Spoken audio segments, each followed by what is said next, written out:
Hello students, कैसे हैं आप सब लोग। उम्मीद करती हूँ सब अच्छे होंगे और स्वस्थ होंगे। मैं Meena Rana ICT virtual class में आपका स्वागत करती हूँ। स्टूडेंट्स, हम पढ़ रहे हैं क्लास 7 की हिंदी। इस लेक्चर में हमने पढ़ा है एक हिमालय की बेटियां चैप्टर, जो कि गद्य विधा में साथ में निबंध विधा में लिखा गया है। नागार्जुन द्वारा ये लिखा गया है। यहाँ पर लेखक हमें बताते हैं हिमालय की बेटियां। हिमालय की बेटियां उन्होंने किसे कहा है? उन्होंने कहा है हिमालय की बेटियां वे नदियां हैं जो आपको दिखती हैं। तो सभी नदियों को यहाँ पर लेखक ने, जो कि हिमालय की गोद से निकलती हैं, उनको कहा है हिमालय की बेटियां। तो आइए इस चैप्टर को एक बार हम इसका सारांश पढ़ते हैं और फिर इसके प्रश्न उत्तर हम करेंगे। तो यहाँ पर चलिए, तो देखिए, हिमालय की बेटियां निबंध में लेखक ने हिमालय की नदियों को बेटियों के रूप में चित्रित किया है। लेखक ने इन नदियों को मानव भावनाओं और संबंधों से जोड़ते हुए उनके विभिन्न रूपों का वर्णन किया है।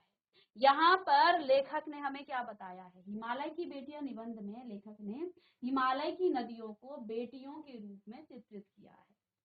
लेखक ने इन नदियों को जो है मानव भावनाओं के साथ जोड़ते हुए और संबंधों से जोड़ते हुए उनके विभिन्न रूपों का यहाँ पर वर्णन किया है। उन्होंने क्या कहा है? जिस प्रकार से हम अपनी माँ की गोद में खेलते हैं, जिस प्रकार से जो है हम अपनी नानी, मौसी, मामी इनकी गोद में खेलते हैं, ऐसे ही इनकी जो है लहरों में इनकी जो है मैं डुबकी लगाता हूँ। वही वात्सल्य, वही प्रेम में पाता हूँ जो अपनी माँ की गोद में मुझे मिलता है। तो यहाँ पर इन्होंने अलग अलग रूपों का वर्णन किया है। ठीक है, तो आइए इस पाठ का सारांश पढ़ते हैं। लेखक ने नदियों को शुरू में दूर से देखा था। लेखक ने क्या कहा है कि जब मैंने नदियों को दूर से देखा था तो ये नदियां कैसी दिखती थी? शांत दिखती थी, गंभीर दिखती थी और एक संभ्रांत यानी कि सभ्य महिला की तरह दिखती थी, देखा था। और उन्हें गंभीर, शांत और संभ्रांत महिला के समान के रूप में उनको पाया था। ठीक है, तो जब आप नदियों को देखते हैं ना समतल के मैदान में, तो वो नदियां कैसी दिखती हैं? बिल्कुल गंभीर दिखती हैं, विशाल रूप उनका होता है, शांत दिखती है और संभ्रांत दिखती है। लेकिन कहते हैं वे उनकी धारा में डुबकी लगाते हुए, जब लेखक उनकी धारा में डुबकी लगाता है तो उन्हें माँ, दादी, मौसी और मामी की गोद जैसी वो उनको ऐसा लगता है जैसे कि वो अपनी माँ की गोद में खेल रहे हैं, जैसे अपनी मामी, अपनी मौसी की गोद में वो खेल रहे हैं। तो यहाँ पर उन्होंने नदियों को क्या बताया है? माँ, मौसी, दादी, मामी, इस प्रकार से जो है इन्होंने जो मानवीय संबंध है उसका जो है नदियों को जो है उनसे जोड़ा है। परंतु जब लेखक हिमालय के कंधे पर चढ़ा तो उसने नदियों के एक अलग रूप को देखा। लेखक ने यहाँ पर क्या बताया कि जब तक मैं दूर से उन नदियों को देखता था, जब उन्हें शुरू में देखा, दूर से देखा, तो वो कैसी दिखती थी? बिल्कुल गंभीर दिखती थी, शांत दिखती थी और एक सभ्य महिला के रूप में पाई जाती थी। मतलब उनको पाया, किसको? उन नदियों को। कहते हैं उनकी धारा में डुबकी लगाते हुए उन्हें माँ, दादी, मौसी और मामी की गोद जैसी वो उनको मानते हैं। परंतु जब लेखक हिमालय के कंधे पर चढ़ा तो उसने नदियों के एक अलग रूप को देखा। कहते हैं जब उन्होंने किसको? लेखक को जो है, वो कहते हैं जब वो हिमालय की तरफ गए, हिमालय में वो चढ़े, हिमालय के कंधे पर वो चढ़े, तो कहते हैं वहां उन नदियों का अलग ही रूप था। आप देखते होंगे लड़की जब पिता के घर में होती है तो वो उछलती है, कूदती है, खिलखिलाती है। लेकिन जैसे ही वो दूसरे घर में जाती है तो वो क्या हो जाती है? गंभीर हो जाती है, वो शांत हो जाती है और वो बन जाती है एक सभ्य महिला। इसी प्रकार से यहाँ पर लेखक ने कहा कि ये जो नदियां हैं ये हिमालय की बेटियां हैं और ये कहाँ से निकलती हैं? अपने घर से निकलती हैं। हिमालय इनका पिता है। ठीक है, इन्होंने क्या कहा? क्योंकि ये जब अपने पिता से के घर से निकलती हैं तो इनका रूप कैसा है? क्योंकि जब वो समतल के मैदान में देखते हैं तो वहां पर तो उनको वो नदी शांत दिखती है, संभ्रांत महिला की तरह दिखती है, एक सभ्य महिला की तरह से दिखती है। लेकिन जब वो हिमालय के कंधे पर चढ़े तो उन्होंने इन नदियों का एक अलग रूप देखा। क्या रूप देखा? वे उछलती, कूदती और खिलखिलाकर हंसती हुई क्या करती हैं? बेटियों की तरह जो है वो प्रतीत होती है। इनका यह उल्लास जो है मैदान में जाकर गायब हो जाता है। कहते हैं जब वो उस हिमालय की गोद से निकलती है, अपने पिता के घर से वो निकलती है, तो ये जो है पतली-पतली धाराओं में निकलती है। लेखक को आश्चर्य होता है कि ये छोटी-सी जो है टेढ़ी-मेढ़ी धाराएँ, जब हिमालय से ये नदियाँ निकलती हैं, तो इतनी विशाल नहीं होती हैं। लेकिन अचानक जब ये समतल के मैदानों में आ जाती हैं, तो ये इतना विशाल रूप कैसे रख लेती हैं। जहाँ वो हिमालय से उछलती हुई, कूदती हुई, खिलखिलाती है, ऐसे ही जब वो समतल के मैदान में आ जाती है, तो वो क्या दिखती है, वो मानो ऐसा लगता है कि ये कितनी गंभीर हो गई है, कितनी शांत हो जाती हैं और कितना विशाल रूप ये धारण कर लेती है। लेखक आश्चर्यचकित है। ठीक है, कहते हैं इनका ये उल्लास जो है, जो ये खुशी खिलखिलाकर हंसती हुई उछलती कूदती हैं, इनका ये उल्लास जो है मैदान में जाकर कहाँ गायब हो जाता है। अब यहाँ पर लेखक ने नदियों को जो है, नदियों के प्रति लेखक की क्या क्या धारणा है, जब वो मात्र आकृतियों में यहाँ पर क्या कहा है, ये नदियां माताएं हैं, दादी है, मौसी है और देखभाल करने वाली है। तो यहाँ पर मात्र आकृति दी है इन नदियों, साथ में इनको बेटियों का रूप भी यहाँ पर दिया है। लेखक ने क्या कहा है, हिमालयी जो है खेल कूद। अब बेटियां अपने पिता के घर में क्या करती हैं, खूब खेलती हैं, खूब कूदती हैं, मैदान में होकर ये सब जो है वहां गायब हो जाती हैं और अंत में ये सिंधु और ब्रह्मपुत्र की तरफ विशाल जो है रूप धारण कर लेती है। और इनका जो है, इनका लक्ष्य क्या है, ये कहाँ जाना चाहती है। लेखक उनसे कह रहे हैं कि इतना कहाँ भाग रही है, क्या इनका लक्ष्य है, किधर जा रही है ये, क्या इनको अपने महान पिता की गोद में, अपने पिता के गोद में इनको जो है यहाँ शांति नहीं मिली, जो ये इतने भागी जा रही है। तो अब यहाँ इन्होंने कहा सिंधु और ब्रह्मपुत्र जो है बेटियां बताई हैं इन लेखक ने, किसकी, इस हिमालय की बेटी नदियों की। यहाँ पर लेखक ने साहित्यिक संदर्भ भी दिया है, कालिदास की मेघदूत का और काका कालेलकर की लोक माता। साथ में इन्होंने व्यक्तिगत किस्से भी यहाँ पर बताए, सतलुज को बहन के रूप में, और व्यक्तिगत इनका ये विचार रहा। ठीक है, तो यहाँ नदियों का अलग अलग जो है यहाँ पर रूप किसने बताया है, लेखक ने बताया। लेखक को यह जानने की जो है उत्सुकता होती है कि ये नदियां कहाँ भागी जा रही हैं, क्योंकि जब ये हिमालय से निकलती हैं तो बड़ी तेजी से ये भागी जा रही हैं। लेखक जो है हिमालय के कंधे पे है, अर्थात वो हिमालय की तरफ गए हैं, हिमालय पर गए हैं, वो वहां से देख रहे हैं कि ये नदियां कहाँ भागी जा रही हैं और इनका लक्ष्य क्या है। उन्हें लगता है कि महान पिता हिमालय का जो है विराट प्रेम पाकर भी इन नदियों का हृदय अतृप्त है। कहते हैं जो ये महान हिमालय है, जो कि इन नदियों का क्या है, पिता। हिमालय को यहाँ पर लेखक ने क्या कहा है, ये इन नदियों के पिता है। कहते हैं इतने विशाल हिमालय का विराट प्रेम पाकर भी इन नदियों का हृदय क्या है, अतृप्त है। ये तृप्त नहीं हुई। नदियों की गोद में खेलती ये नदियां बड़े बड़े जंगलों में जो है पहुंचकर शायद बीती बातें याद करती हैं। तो जब ये हिमालय से निकलती हैं, बहुत तेजी से ये भागे जा रही हैं। लेखक प्रश्न कर रहे हैं इन नदियों से कि इनका लक्ष्य क्या है, ये कहाँ भागी जा रही हैं, क्या इनका लक्ष्य है। उन्हें लगता है कि महान हिमालय का विराट प्रेम पाकर भी ये नदियों का जो हृदय है वो अतृप्त है। तो जब वहां हिमालय से निकलती हैं तो बड़ी तेजी से वो चलती हैं, लेकिन धीरे धीरे जब क्या होती हैं, बड़े बड़े उनको जो है पेड़ मिलते हैं, जंगल मिलते हैं, तो वो नदियों का जो रास्ता है वो थोड़ा क्या हो जाता है, वो थोड़ा रुक के, क्योंकि नदी जंगल होंगे तो पेड़ होंगे, पेड़ उन नदियों के प्रवाह को कम कर देती है। तो वहां पर लेखक क्या कह रहे हैं कि जब इनको बड़े बड़े जंगलों में जो है इनको क्या, जब ये पहुंच जाती हैं, शायद बीती बातें याद करती हैं। क्यों ऐसा कहा, क्योंकि देखिए नदी बिल्कुल लगातार जब ऊपर से आती है हिमालय की तरफ से, ठीक है, तो वहां से तो वो क्या है, ढलान है, सीधे आएगी, तेजी से आएगी। लेकिन जैसे ही यहाँ पर पेड़ मिलेंगे, जैसे ही यहाँ पर जो है पेड़ मिलेंगे, पेड़ मिलेंगे, ठीक है, तो इन पेड़ों से जो है इन नदियों का क्या हो जाएगा, प्रवाह कम हो जाएगा।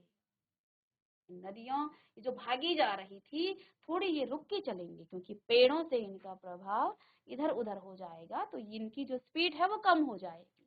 अब यहाँ लेखक कहते हैं कि शायद ये बीती बातें याद करती हैं। देखिए, जब हम किसी स्पीड में जाते, कहीं जाना होता हमारा लक्ष्य, फिर हम जो है अपनी पुरानी बातों को याद करते हैं, तो थोड़ा हमारी जो चाल है वो क्या हो जाती है, कम हो जाती है जब हम किसी को याद करते हैं। अब देखिए, एक आदमी ऐसा जा रहा होगा रास्ते से, वो कुछ सोचते हुए जा रहा है, तो उसकी जो चाल है वो कम हो जाती है, वो धीरे धीरे चलता है। अब जिसको अपने लक्ष्य की तरफ जाना है, वो पीछे बीती बातों को याद नहीं करता है, तो वो तो अपने लक्ष्य पर भागे जाएगा।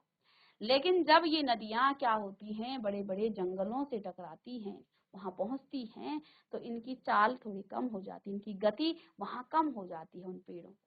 अब लेखक ने क्या कहा है कि शायद ये अपनी बीती बातें याद कर रही हैं, अपने पिता की गोद में जिस प्रकार से नदियां रहती हैं, शायद इनकी जो चाल है, इनकी जो गति है, इसलिए कम हुई, शायद ये अपनी बीती बातें याद करती हैं। आगे लेखक ने कहा कि सिंधु और ब्रह्मपुत्र के नाम सुनते ही अन्य छोटी बड़ी जो नदियां हैं, आंखों के सामने नाचने लगती हैं।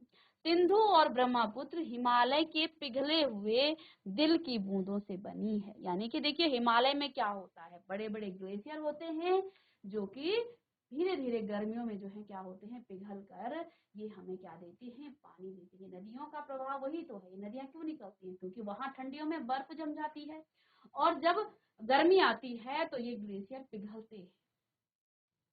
तो इन ग्लेशियरों के पिघलने को यहाँ लेखक ने क्या कहा है कि जो आपकी सिंधु नदी है और ब्रह्मपुत्र है, कहते हैं ऐसा प्रतीत होता है कि हिमालय के पिघले हुए दिल की बूंदों से बनी है। कौन कौन? सिंधु और ब्रह्मपुत्र। लेखक ने इन नदियों के पहाड़ी और समतल मैदान के रूपों की यहाँ पर तुलना की है।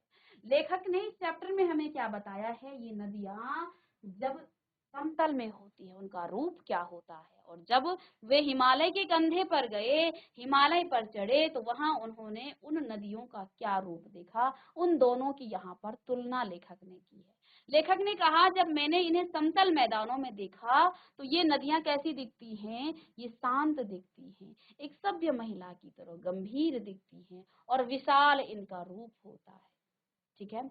लेकिन जब ये हिमालय से निकलती हैं, तो वहां उन्होंने अलग ही रूप देखा है। ये जो है पतली पतली जो है नदियां होती हैं, टेढ़ी मेढ़ी होती हैं, और पतली धाराओं में ये आती हैं, और इतनी स्पीड में, इतनी तेजी से ये भागे जा रही है।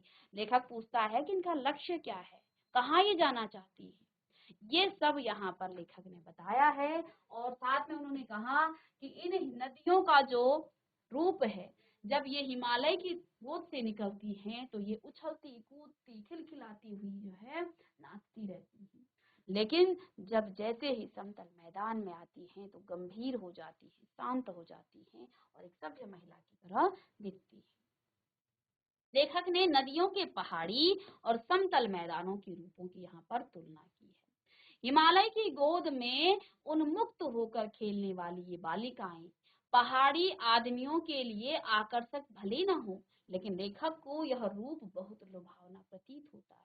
अब जो पहाड़ों में रहने वाले लोग हैं, वो इन नदियों पर ध्यान नहीं देते हैं, क्योंकि उनके लिए ये आम बात है।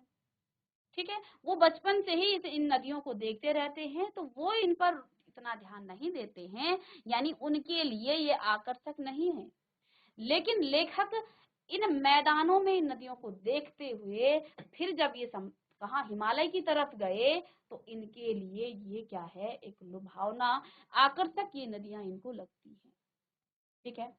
यहाँ पर आगे देखिए, कालिदास के मेघदूत का उदाहरण देते हुए लेखक ने नदियों के सचेतन रूप को यहाँ पर पसंद किया। उन्होंने काका कालेलकर द्वारा नदियों को जो है लोक माता कहा जाना भी उल्लेख किया है, कि नदियां जो हैं क्या हैं, लोक माता है। लेखक ने नदियों को बेटियों के रूप में देखने की बात की है, और उनके साथ ममता का धागा जोड़ते हुए उन्हें स्थान भी दिया है। तो यहाँ पर लेखक ने क्या क्या कहा है, उन्होंने कालिदास के मेघदूत का यहाँ पर उदाहरण देते हुए लेखक ने क्या कहा, नदियों के सचेतन रूप को यहाँ पर उन्होंने पसंद किया है। उन्होंने काका कालेलकर द्वारा नदियों को लोक माता कहा है जाना भी उल्लेख किया है। लेखक ने नदियों को बेटियों के रूप में देखने की बात की है। कि जिस प्रकार से एक बेटी जो है अपने पिता के घर में खिलखिलाती है, हंसती है, कूदती है, नाचती है, ठीक है, और उस घर के लिए वो बेटी जो है हमेशा एक छोटी बेटी ही रहती है, बालिका रहती है। लेकिन जिस दिन से जो है उसका वो पराई घर चल जाती है, तो वहां पर उसको जो है किस प्रकार से देखिए, एक दिन पहले वही बेटी जो है अपने घर में हंसती है, कूदती है, खेलती है, वहां वो सबके लिए बहुत छोटी है। लेकिन जैसे ही वो एक महिला बनती है, जब उसकी शादी हो जाती है, तो सबके लिए वो बहुत बड़ी बन जाती है। जैसे कि वो नदी जो है हिमालय के जब घर में थी, हिमालय से निकलती है तो उछलती कूदती हुई उसका रूप होता है, लेकिन जब वो समतल मैदान में चली जाती है, वो गंभीर हो जाती है। तो ऐसे ही एक बालिका के साथ यहाँ इन नदियों का यहाँ पर उन्होंने क्या की है, तुलना की है कि जिस प्रकार से एक बालिका अपने पिता के घर से दूसरे घर जाती है, तो वहां उसका रूप दूसरा हो जाता है, वो वहां किसी दूसरे रूप में देखी जाती है। जैसे कि नदियों को यहाँ पर लेखक ने देखा कि हिमालय के से आते हुए ये हंसती हुई, खेलती कूदती जो है क्या कर रही हैं, वहां पर ये नृत्य कर रही हैं ये नदियां। लेकिन जैसे ही ये समतल मैदान में आई तो इनका रूप दूसरा हो गया है। तो यहाँ पर उन्होंने जो है बेटियों से जो है उनकी नदियों को जो है बेटियों के रूप में देखने की बात की है, और उनके साथ जो है ममता का धागा जोड़ते हुए उन्हें बहन का स्थान भी दिया है। लेखक ने क्या कहा है कि सतलुज को वहां पर इन्होंने क्या कहा है, उन्हें बहन का स्थान भी लेखक ने दिया है। एक दिन सतलज के किनारे बैठकर लेखक ने सतलज को बहन मानते हुए गुनगुनाया। और देखिए एक दिन जो है लेखक जो है सतलज के किनारे बैठ गए और उस सतलज नदी में उन्होंने पानी की धारा में जो है अपने पैरों को डाला, में जो है उन्होंने यहाँ पर उन्हें बहन कहा, किसी सतलज को, ठीक है। और साथ में जो है देखिए नदियों का यहाँ पर, तो अब जो है यहाँ इस निबंध का क्या अर्थ है, इसको भी हम जान लेते हैं। इस निबंध का जो प्रमुख अर्थ है, क्या कहना चाहते हैं इस निबंध के माध्यम से लेखक हमें, कहते हैं इस निबंध का प्रमुख अर्थ यह है कि नदियां हमारे जीवन में माँ, बहन और प्रेयसी के रूप में होती है, जानी जाती है। नदियों को जो है जिस प्रकार से माँ, बहन और जो प्रेयसी हैं वो हमारे जीवन में जुड़ी होती हैं, ऐसे ही नदियां भी हमारे जीवन में माँ की तरह, बहन की तरह और प्रेयसी के रूप में यहाँ पर जानी जाती है। जैसे नदियों को जो है क्या कहा है लेखक ने, वो माँ भी है, वो बेटी भी है। सतलज को यहाँ पर उन्होंने बहन कहा है, साथ में उन्होंने क्या कहा है कि जो सिंधु और ब्रह्मपुत्र हैं, ये जो विशाल नदियां हैं, इनका लक्ष्य क्या है, उन्होंने यहाँ पर समुद्र को जो है समुद्र की प्रेयसी इनको कहा है कि ये जो है इनका लक्ष्य क्या है, ये समुद्र की तरफ बढ़ती जा रही है। अर्थात ये जो हैं समुद्र के जो है, और कहते हैं वो समुद्र को भी जो है अपने पर गर्व होता है, इतने महान पिता की बेटियां जो है उनके पास आई है, ठीक है। तो यहाँ पर उन्होंने समुद्र की वो प्रेयसी हैं, क्योंकि वो भाग करके कहाँ जा रही हैं, समुद्र के पास जा रही है, ठीक है। उनके विभिन्न रूप हमें यहाँ जीवन की विविधता और प्रकृति की अनूठी सौंदर्यता का अनुभव कराते हैं। तो जिस प्रकार से नदियों के अलग अलग रूप हैं, कहते हैं हमें जीवन की विविधता और प्रकृति की जो अनूठी सौंदर्यता का यहाँ पर हमें अनुभव वो कराते हैं। हिमालय की गोद में खेलती इन नदियों का उल्लास मैदानों में आकर गंभीरता में बदल जाती है। यह रूपांतरण जीवन के विभिन्न चरणों और अनुभवों का प्रतीक है, ठीक है। तो हमारा जीवन भी जो है क्या हो जाता है, हम परिस्थिति के अनुसार रूपांतरित हो जाते हैं, हम परिवर्तित हो जाते हैं, ठीक है। तो यहाँ ये जो है हमें क्या बता रही है कि जब वो नदी जो है क्या था, जब वो उन पहाड़ों से आ रही थी तो वो हंसती खिलती खिलखिलाती हंसती कूदती आ रही थी, लेकिन जैसे ही उसको समतल मैदान मिला वो बिल्कुल गंभीर हो गई, वो शांत हो गई। ये नदियां हमें सिखा रही हैं कि हमें परिस्थितियों के अनुसार हमें जो है रूपांतरित हो जाना है, हमें उसके अनुरूप हो जाना है, ठीक है। तो ये हमें जो है क्या है, अनुभव भी बताती है। यह रूपांतरण जीवन के विभिन्न चरणों और अनुभवों का प्रतीक है। ठीक है। अब यहाँ पर कुछ कठिन शब्द भी आए हैं, तो ये था इस चैप्टर का सारांश, साथ में इसका अर्थ, क्या आपने सीखा इस चैप्टर से। अब यहाँ पर आप लिखेंगे कुछ शब्दार्थ। चलिए,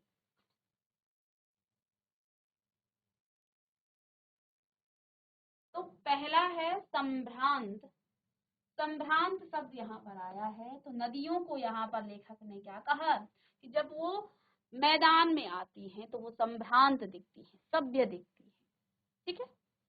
कौतूहल यानी कि जिज्ञासा, कौतूहल यानी जिज्ञासा। ठीक है। विस्मय यानी आश्चर्य, विस्मय यानी आश्चर्य। ठीक है। बाल लीला बचपन के खेल, बाल लीला बचपन के खेल, बाल लीला यानी कि बचपन के खेल। ये जो है नदियां बाल लीलाएं करती हैं, कहाँ पर? हिमालय की गोद में। हिमालय नदियों का पिता यहाँ पर लेखक ने बताया, तो कहते हैं ये बाल लीलाएं करती हैं कहाँ? हिमालय की गोद में। चलिए आगे लिखिएगा, प्रियसी। प्रियसी, प्रियसी यानी कि प्रेमिका। आदित्यकाएं यानी पहाड़ के ऊपर की समतल भूमि, आदित्यकाएं पहाड़ के ऊपर की समतल भूमि। यहाँ पर ये एक साथ हो गया है, इसको आप अलग करेंगे चोटियां।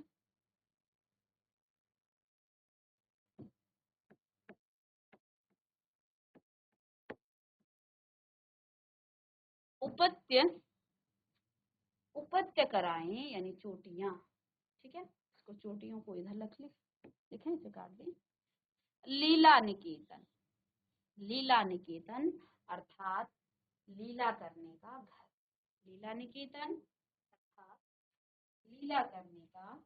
नेक्स्ट है यक्ष। यक्ष, यक्ष कालिदास के मेघदूत का मुख्य पात्र। यक्ष कालिदास के मेघदूत का मुख्य पात्र।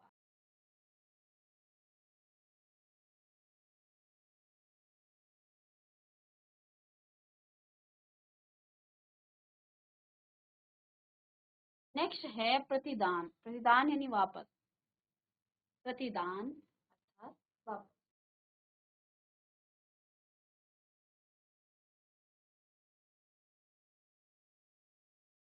नेक्स्ट देखिए, सचेतन, सजीव प्रेम। सचेतन यानी सजीव प्रेम। आगे देखिए, मुदित यानी कि खुश। नेक्स्ट है खुमारी यानी नशा, खुमारी अर्थात नशा।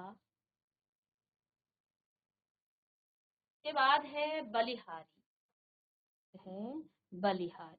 बलिहारी क्या हो जाता है? बलिहारी यानी कुर्बान के।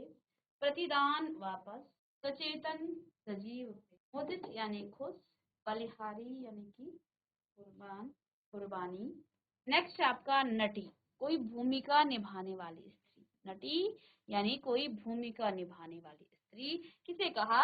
यहाँ पर लेखक ने नदियों। अनुपम जिसकी उपमा न हो, अनुपम जिसकी उपमा न हो। इस प्रकार से ये शब्दार्थ हैं। और अब यहाँ पर हिमालय की बेटियों से कुछ प्रश्न आप यहाँ पर देखिएगा, और आप इनके प्रश्नों को आप करके लाएंगे। तो देखिए, यहाँ अभ्यास प्रश्न हैं जिसमें आपके 4 प्रश्न हैं। लेख से आगे यहाँ पर आपके कुछ 4 प्रश्न हैं, फिर अनुमान और कल्पना से आपके कुछ 2 प्रश्न हैं, और भाषा की बात से भी यहाँ पर प्रश्न है। तो आइए इन प्रश्नों को देखते हैं। नदियों को माँ मानने की परंपरा हमारे यहाँ काफी पुरानी है, लेकिन लेखक नागार्जुन उन्हें और किन रूपों में वो देखते हैं। तो यहाँ इस चैप्टर में लेखक जो नागार्जुन हैं, उन्होंने माँ तो नदियों को पहले से ही माना जाता है, लेकिन लेखक ने यहाँ माँ के अलावा अन्य रूपों का भी यहाँ पर वर्णन किया है कि ये नदियाँ माँ के अलावा और क्या क्या है। तो इस चैप्टर का आपने पूरा पढ़ लिया है, तो मैं उम्मीद करती हूँ आप इस चैप्टर के जो प्रश्न है उनको आप करेंगे। साथ में नेक्स्ट क्लास में भी हम इसके प्रश्नों के उत्तर लेके आएंगे, लेकिन पहले आप इसको करके लाइएगा। आप खुद से कोशिश कीजिएगा। सिंधु और ब्रह्मपुत्र की क्या विशेषता यहाँ पर बताई। इस चैप्टर में सिंधु और ब्रह्मपुत्र की क्या विशेषता बताई गई है। काका कालेलकर ने नदियों को लोक माता क्यों कहा है। हिमालय की यात्रा में लेखक ने किन किन की प्रशंसा की है। ये 4 प्रश्न आपके अभ्यास प्रश्न पत्र से हैं। आगे लेख से नदियों और हिमालय पर अनेक कवियों ने कविताएं लिखी हैं। उन कविताओं का चयन कर उनकी तुलना पाठ में निहित नदियों के वर्णन से कीजिए। ठीक है। और नेक्स्ट है गोपाल सिंह नेपाली की कविता हिमालय और हम, रामधारी सिंह दिनकर की कविता हिमालय और तथा जयशंकर प्रसाद की कविता हिमालय के आंगन में पढ़िए और उसकी तुलना भी यहाँ पर करना है। यह लेख 1947 में लिखा गया था। तब से हिमालय से निकलने वाली नदियों में क्या क्या बदलाव आए। अपने संस्कृत शिक्षक से पूछिए कि वे कालिदास ने हिमालय को देवात्मा क्यों कहा है। ठीक है। तो इस प्रकार से आप क्या करेंगे, इन प्रश्नों को करेंगे, कोशिश कीजिएगा, क्योंकि कम से कम प्रश्न अभ्यास से तो आप जरूर कीजिएगा। जो अभ्यास प्रश्न है उनको जरूर कीजिएगा, क्योंकि ये आपके चैप्टर से ही रिलेटेड हैं। साथ में नेक्स्ट क्लास में हम भी इसके प्रश्न उत्तर लेके आएंगे। तो बच्चों मिलते हैं नेक्स्ट लेक्चर में। तब तक के लिए thank you and have a nice day.